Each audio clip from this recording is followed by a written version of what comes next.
when you start looking onto land issues in the context of peace building or transitional justice or from a human rights perspective, you'll often be looking at issues related to land disputes.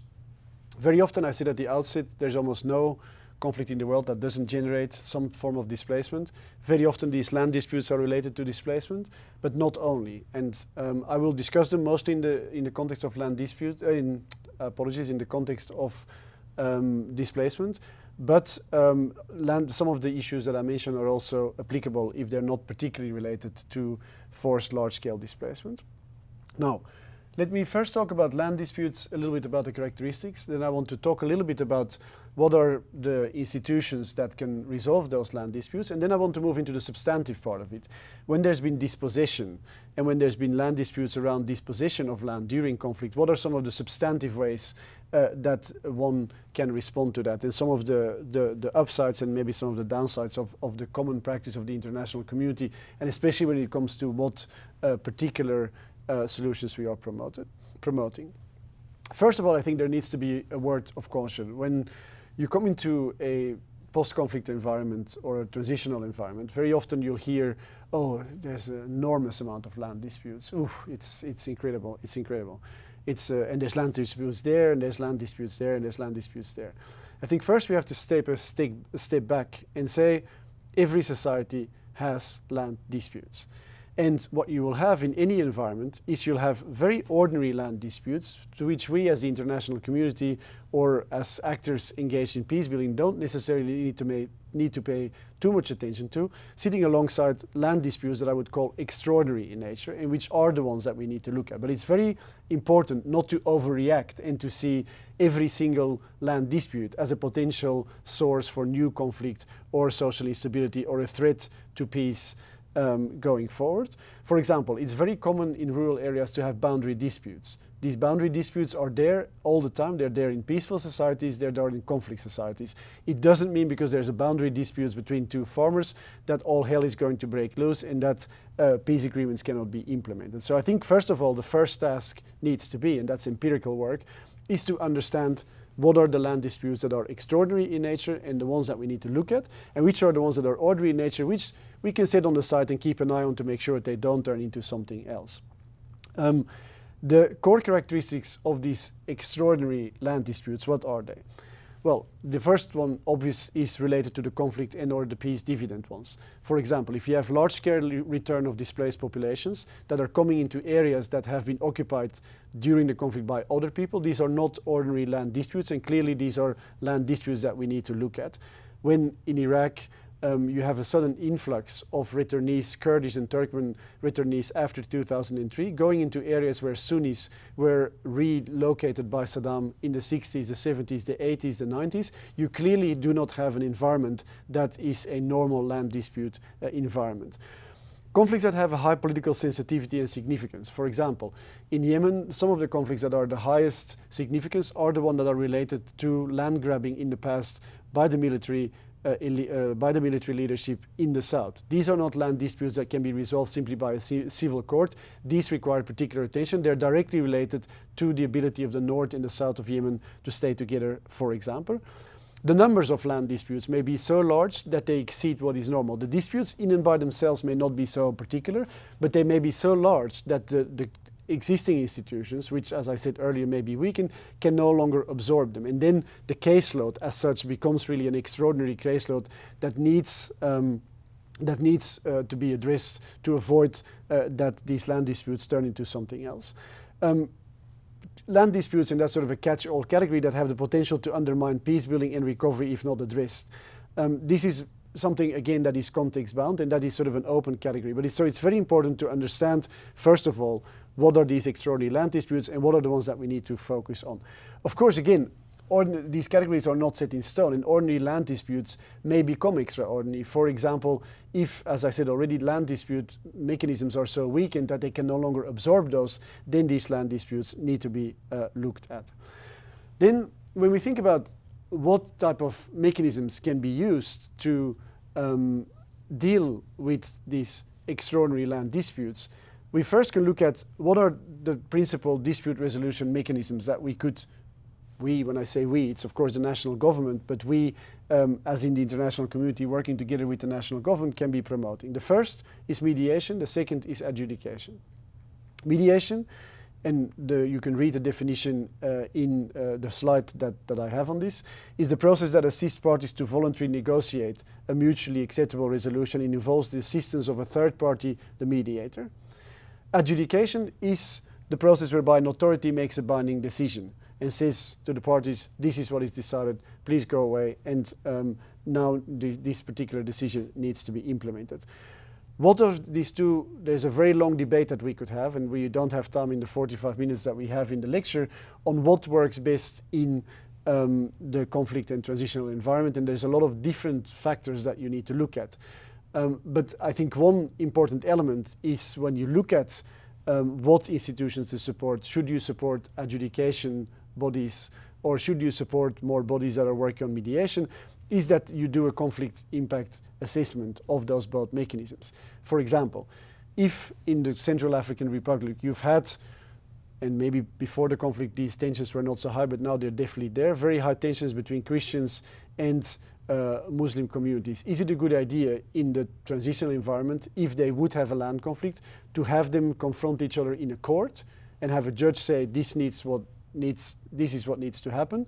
Or is it better for those two people to need to sit together and to negotiate, talk to each other, and come away with a solution that they can both live with from a social cohesion, from a peace-building perspective? So as long as one integrates a sort of a conflict peace-building impact assessment on what methodology is being used, I think that is one of the most important elements. What are the institutions that can resolve land disputes? And I think sometimes we have the idea, and there are still far too many rule of law programs that focus particularly on courts. Let me say this very clearly. In most countries, or in many countries that I've worked in, that are countries in transition, that are countries that come out of conflict, courts play very, very, very, very, very limited role in resolving land disputes. They often have very high land dispute case loads, but that is different from providing a role in resolving land conflicts in a durable way. It's not a realistic option if you have extraordinary land disputes to think that just by having more judges in a court, or very often rather, because again this is context bound, very often it's not a realistic option to think that the courts are going to be the ones that are going to provide the solution. But of course they are one of the institutions that can resolve land disputes. But there's also the customary or traditional authorities, which I already mentioned earlier in my presentation. There's civil society actors and NGOs, local, international. NGOs like the Norwegian Refugee Council have build up a huge expertise in dealing with mediation in land disputes, for example. Local governments can play a very important role. National government ministries can play an important role as well. In Western Côte d'Ivoire, for example, the sous-préfets, which are the representatives of the national government in the regions, play an enormously important role as part mediator, part adjudicator in resolving land disputes in the communities, despite the fact land disputes falls under their broad mandate, that they're not specialized in, or that their role is not merely land disputes. They spend currently 90% of their time in some areas on mediating and adjudicating land disputes. So there's local government, national government. Political leaders can sometimes be very important to broker deals around very important and high-profile land issues. And of course you have land commissions, and I'll come back to land commissions maybe later on if there is time. National, international, or hybrid commissions like the ones established, the Property Claims Commission in Iraq, the Land Commission, and the Land Commission in Yemen, for example. In addition to the institutions that actually resolve disputes, it's very important to see, especially when you look at providing international support, that there's also a whole range of institutions that play a supporting role to resolve land disputes. And very often what you see, and I've seen this in a number of different countries where a particular authority, a new authority is established to deal with extraordinary land disputes, all the international attention goes to that body, to the Land Commission in Yemen, to the Land Commission in the Property Claims Commission, to the Ministry of Agriculture in Colombia. But there's a lot of other institutions that are around there that will need to do additional work on top of their normal work to support the work of these specialized entities dealing with extraordinary land disputes, and they need to be supported as well. They need to be supported as well for at least two reasons. First, because they need to have the resources to do the additional work. And secondly, and we're all bureaucrats. I'm a bureaucrat, you're a bureaucrat. We all know what happens when other agencies believe that we are being unfairly advantaged by the national government in terms of budget. It means that collaboration across institutions usually becomes much more complicated. And I've seen this happening in a number of different countries where you have those institutions. They have the best cars, they have the best computers, they get taken to trainings internationally the whole time. And then the person in the cadastre, which is one of the institutions, or the property registration department, that is an assistant, or that is an institution that needs to help those commissions to deal with their land claims. It's like, really? You expect me now to come here and help you?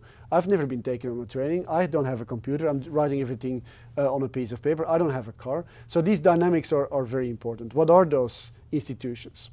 Cadastre, I already said, property registration department. A variety of national and local authorities that may need to be involved, either to provide information, to issue certificates, whatever it is that they need to do. Security sector, police, army. In Iraq, for example, the Property Claims Commission issues a decision of land restitution. Then, if the person who loses out doesn't want to leave, it's the police that has to go. Is the police aware of the land restitution process? Has the police been given the means to deal with these sort of issues? Is the police maybe the right entity to do this to begin with in a very sensitive environment? These things need to be looked at. Bar associations, legal aid organizations, do they have the resources to provide assistance to people who want to access the process? Or, and that's the other side of the coin, have they been lobbying to make the procedures so legally complicated that people can only access the process with legal representation, which in, I think, transitional environments should be avoided to the extent that it's possible. Civil society and NGOs can play an important role, of course, in terms of supporting these type of processes.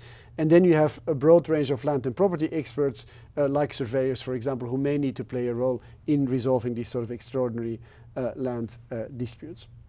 So again, the main lesson I think there is that you need to understand the holistic picture, and there is a chapter in the book that you have on the reading list that I've written on resolving land disputes in transitional environments that specifically focuses, and it has a drawing, you will see, of how many institutions are involved in the Iraq process, for example. But it's very important to make these type of drawings before you decide as an international aid agency what you're going to support, to make sure that you support the whole process and not the other process. Because the legitimacy of the institution that is doing the land dispute resolutions is critical for people to continue to believe that their land disputes will be resolved. And it's negatively affected if none of their decisions get enforced because of the fact that the other institutions are not working together. When you look at Yemen, for example, the Yemen Land Commission can only issue recommendations. It's then up to the President's office to make sure that the decisions get implemented. But the Land Commission suffers from the fact that no decisions are being implemented, despite the fact that they are not the ones that are responsible for it.